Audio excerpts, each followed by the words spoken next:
شب برات کے موقع پر اللہ یاری صاحب کی آپ کو ایک اہم ویڈیو سنوانا چاہتے ہیں، ایک زبردست سپیچ ہم سنوانا چاہتے ہیں جو کہ شب برات کے موقع پر آپ کو بہت ایک نالج ملنے والا ہے۔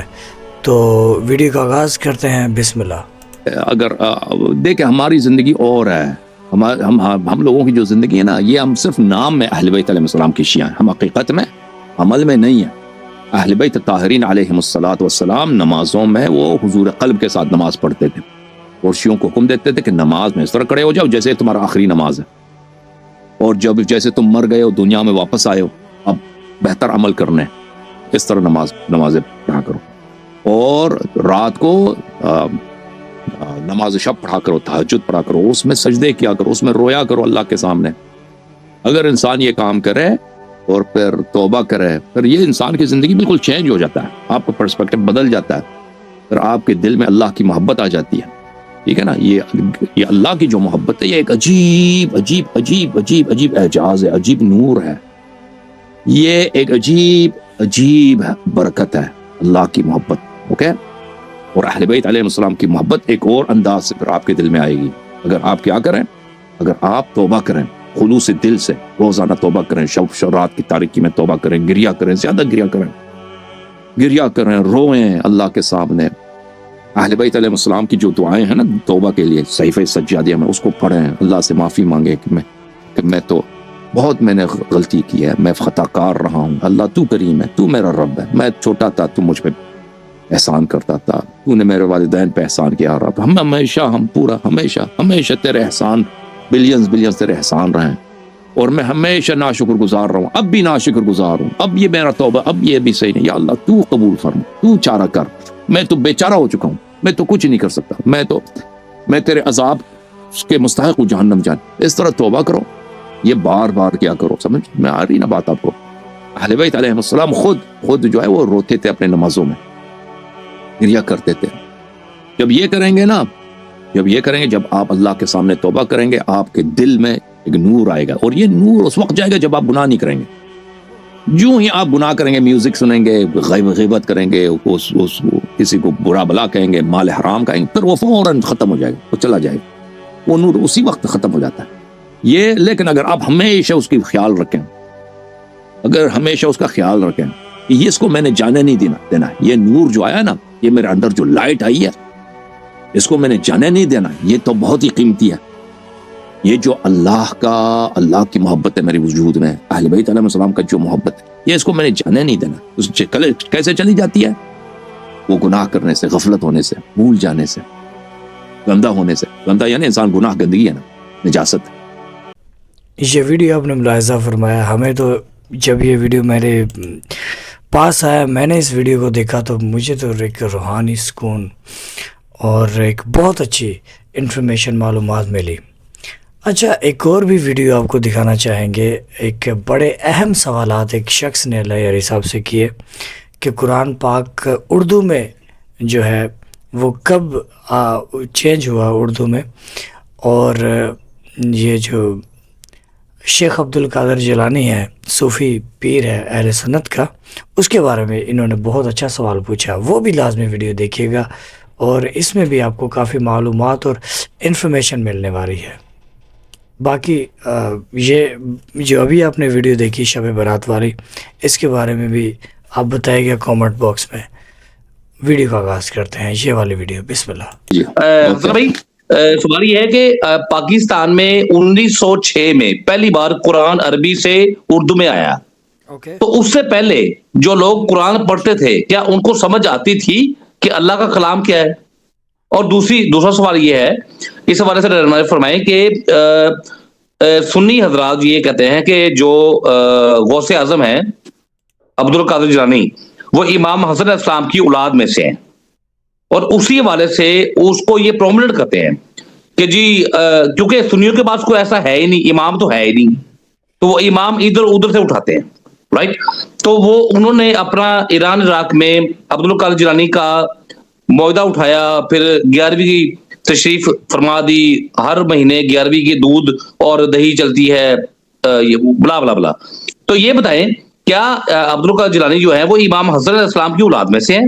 اور دوسرا جو پہلا سوال تھا وہ یہ ہے کہ مجھے فکر پڑ گئی ہے اپنے دادا کی پردادا کی، کیونکہ 1906 میں پہلی بار قرآن کا ترجمہ اردو میں ہوا ہے، اور جس انسان نے قرآن کا ترجمہ اردو میں نہیں سمجھا اپنی زبان، دیکھیں ابھی میں آپ کو بتاتا ہوں، دیکھیں اردو زبان میں کتابیں لکھنا کافی عرصہ پہلے شروع ہو چکا تھا. اردو زبان میں شاعری اور پہلے تو ہندوستان میں فارسی، مسلمانوں کا جو زبان تھی فارسی تھی نا، لیکن مغلیہ سلطنت کے اواخر میں اردو زبان نے کافی فروغ حاصل کیا تھا. یعنی 18ویں صدی کے آغاز میں، یعنی 1800s، یہ 19ویں صدی میں تھا، 19ویں صدی کے آغاز میں 1800s میں اردو میں کتابیں، اور ہندوستان میں اس زمانے میں ہندوستان میں چھپانے بھی ہوتے تھے، کتابیں چھپتی تھی. تو یہ اگر آپ دیکھیں نا اس زمانے میں، تو علماء ہند اس زمانے میں اردو زبان میں بہت ساری کتابیں اردو زبان میں لکھتے تھے، چھاپتے، سوال جواب، فتوے وغیرہ. یہ جو جیسے ان زمانے کا سٹائل تھا نا، اس زمانے میں کتابیں جو اردو کچھ مختلف تھا، لیکن وہ اب بھی پڑھے تو وہ سمجھ آ جاتی ہے. تو جو پہلا جو قرآن کا ترجمہ جو چھپا ہے نا، وہ 19ویں صدی میں چھپا ہے. یہ جو آپ کہہ رہے ہیں نا کہ 20ویں صدی کے آغاز میں، اس طرح نہیں ہے، پہلے چھپی ہے بہت زمانے میں. اگر آپ سرچ کریں شاید اس کے کاپیز بھی آپ کو PDF میں مل جائیں، پہلی بات. دوسری بات یہ سوال ہے، سوری آپ کی بات کر رہا ہوں. دیکھیں میرے دادا کو، میرے بابا کو، میرے باپ ہے، انہوں نے قرآن عربی میں پڑھا ہے، ان کو پتہ نہیں ہے اس لینگویج کا، تو کیا قرآن ان کا پڑھنے کا ان کے کام آئے گا؟ یہ بڑا اہم سوال ہے. بالکل بالکل. قرآن جو ہے نا، قرآن ہے ہی عربی میں. قرآن پڑھنا خود عبادت ہے. اگر کسی کو سمجھ نہ بھی آئے پھر بھی عبادت ہے. قرآن کوئی پڑھ نہیں سکتا، قرآن کی طرف صرف دیکھنا وہ عبادت ہے، برکت ہے. قرآن کی اگر کوئی تلاوت کرتا ہے، یہ بہت بڑی عبادت ہے، اس کی بہت برکت ہے، ثواب ہے. لیکن پھر بھی عبادت. اب سنو نا، اگر لیکن سمجھ آئے، تدبر کرے، وہ بہتر ہے. سمجھ آئے، تدبر کرے، وہ بہتر ہے، اس کا ثواب زیادہ ہے. لیکن اس طرح نہیں، اگر سمجھ نہیں آتی تو اس کا کوئی ثواب نہیں ہے، اس کی کوئی ویلیو نہیں. پہلی بات. شیخ عبد القادر جیلانی جو ہے، یہ واقعاً اہل بیت علیہ السلام کی نسل سے ہے یا نہیں مجھے نہیں معلوم، اس کے پاس شجرہ ہے. لیکن ایک بات یاد رکھیں کہ اہل بیت علیہ السلام کے نسل سے منحرف افراد، غلط لوگ دنیا میں بہت پیدا ہوئے ہیں. اس طرح نہیں ہے کہ اگر وہ صوفی ہے تو وہ سید نہیں ہو سکتا. یا آپ کا جو اس طرح کے افراد دیکھیں، خود اہل بیت علیہ السلام کے زمانے میں بہت سارے ایسے افراد تھے جو امام جعفر صادق علیہ السلام کے کزن ہوتے تھے، ان کے چچا کے لڑکے ہوتے تھے، یا امام حسن علیہ السلام کے نسل سے ہوتے تھے. وہ دشمنی کرتے تھے امام جعفر صادق علیہ السلام سے. حضرت امام کاظم علیہ السلام کو کس شخص نے قتل کروایا؟ ان کے بھتیجے نے. ان کے بھتیجے نے ہارون کے پاس چغلی لگا دی کہ یہاں پہ آپ کے یہ جو ہے، ان کے پاس بڑے پیسے آتے ہیں، یہ خلافت کا اعلان کرنے والے ہیں. تو اس وجہ سے حضرت امام کاظم علیہ السلام کو شہادت ہوئی ہے، کیونکہ امام جعفر صادق علیہ السلام کے پوتے، یہی اسماعیلیہ کا جو امام ہے، اسماعیلیہ کا جو امام ہے محمد ابن اسماعیل، جو کہ ان کا اسماعیل کے بعد ان کا امام ہے، دوسرا نمبر 2 امام ہے ان کا. انہی نے چغلی لگا کر امام جعفر صادق علیہ السلام کی شہادت کرا دی. تو یا جعفر کذاب ہے، حضرت امام عصر علیہ السلام کی چغلی لگانے اور ان کے اموال پہ قبضہ کرنے اور دشمنی کرنا مختلف انداز سے امام زمانہ علیہ السلام سے. تو یہ کوئی انوکھی بات نہیں. اب شیخ عبد القادر جیلانی، اب مجھے نہیں معلوم، اس کے پاس شجرہ ہے، واقعا اس کی شجرہ جھوٹی ہے، ہو بھی سکتا ہے نا. تو اس کی ماں نے مثلا فرض کریں، یا اس کی دادی نے خدا نخواستہ کبھی مثلا کوئی غلط حرکت کی ہو کسی نامحرم کے ساتھ. یعنی لوگ سمجھتے ہیں کہ یہ اپنے باپ کا بیٹا ہے، لیکن حقیقت میں اس کی ماں نے مثلا زنا کیا، یہ زنا کی اولاد نہ. ایسے تو ہو سکتا ہے، ممکن ہے کہ اگر شجرہ بھی ہے اس کے پاس، لیکن وہ حلال زادہ نہ ہو. لیکن واقعا وہ امام علیہ السلام کے نسل سے ہے، یعنی یہ اللہ جانتا ہے. ظاہری طور پر اس کے پاس شجرہ ہے، لیکن حقیقت یہ ہے کہ وہ شخص صوفی تھا اور اہل بیت علیہ السلام کے مذہب سے دور تھا، اور وہ تو اور وہ بہت ہی ملعون انسان تھا. جی پتا کہ سوال یہ ہے دیکھیں، اہل تشیع حق پہ ہمیشہ سے، ٹھیک ہے، مولا علی کے دور سے، جب مولا علی کو خلافت نہیں ملی تھی تب سے شان علی ہے. میرا سوال یہ ہے کہ یہ جو آئے نا بعد میں، سنی آئے، حنفی، یہ تو بعد میں آئے نا. یہ تو بنو امیہ، بنی عباس اور یہ تمام خلافتوں کے بعد میں آئے نا. اور شریعت میں آپ کو پتا ہے کہ مولویزم ہے ہی نہیں، یہ تو بعد میں آئے. جو جمعے کا خطبہ ہے اور عید کی خطبہ ہے، یہ تو حکمران پہ لازم ہے. تو یہ جتنا بھی مولویزم آیا ہے، یہ تو بنو امیہ اور بنی عباس کے بعد آیا نا. تو میں اس سے یہ اس بات کو تبصرہ دیتا ہوں کہ یہ جو شیخ عبد القادر جیلانی ہے، یہ انہی لوگوں نے اپنا ایک رہنما بنا لیا ہے. اور اس رہنما کو لے کے ہمارے مسلمانوں میں یہ تفرقہ ڈالتے ہیں کہ اہل بیت کو چھوڑو ادھر آ جاؤ.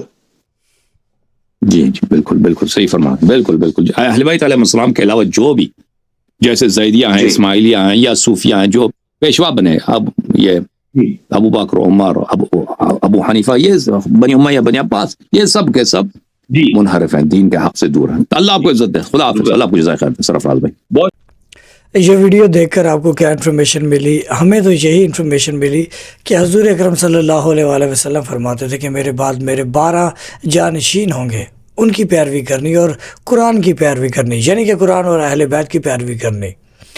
تو کیا ہوا کہ لوگوں نے 12 اماموں کو چھوڑ کر ان کے شاگردوں کی پیروی کی, پھر اہل بیت کو چھوڑ کر اہل بیت کی جو رشتہ دار ہیں, یعنی کہ جیسے کوئی کہتے ہیں کہ بھائی یہ سید زادہ ہے, اس کا جو شجرہ ہے سادات سے ملتا ہے, تو پھر بھی وہ حجت نہیں ہے, اس کی اتباع, اس کی پیروی نہیں کی جائے گی. پیروی قرآن اور اہل بیت کی, یعنی کہ رسول اللہ صلی اللہ علیہ وآلہ وسلم کے 12 جانشین اور قرآن کی پیروی کی جائے گی.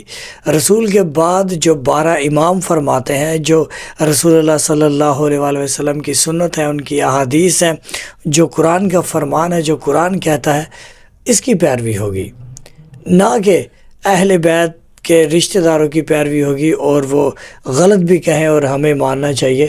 اسی طریقے سے یہ جو پیر بابوں کا, صوفیوں کا سلسلہ چلا ہے, یہ سلسلہ اسی سے چلا ہے کہ بھئی یہ تو سید ہے, یہ تو سادات ہے. ہمیں تو یہ ویڈیو کا رزلٹ میں یہی سمجھ آئی ہے. آپ کو کیا سمجھ آئی ہے کومنٹ باکس میں لازمی بتائیے گا کہ آپ کا کیا موقف ہے. کیا ان لوگوں کو ماننا چاہیے, ان کی پیروی کرنی چاہیے یا نہیں؟ ہم تو اس لیے نہیں پیروی کرتے کیونکہ گمراہ ہو جائیں گے اگر ہم ایسے لوگوں کی پیروی کرتے ہیں, پیر باباؤں کی. تو قرآن اور اہل بیت کی پیروی جو ہے یہ سنت اور احادیث میں جو ہے یہ ہمیں ملتا ہے. بہت شکریہ ویڈیو دیکھنے کے لیے. درود و سلام ہو محمد و آل محمد پر. اللہم صلی علی محمد و آل محمد و عجل فرج آل محمد. اینڈ سکرین میں پلے لسٹ ہے, وہ لازمی دیکھیے گا.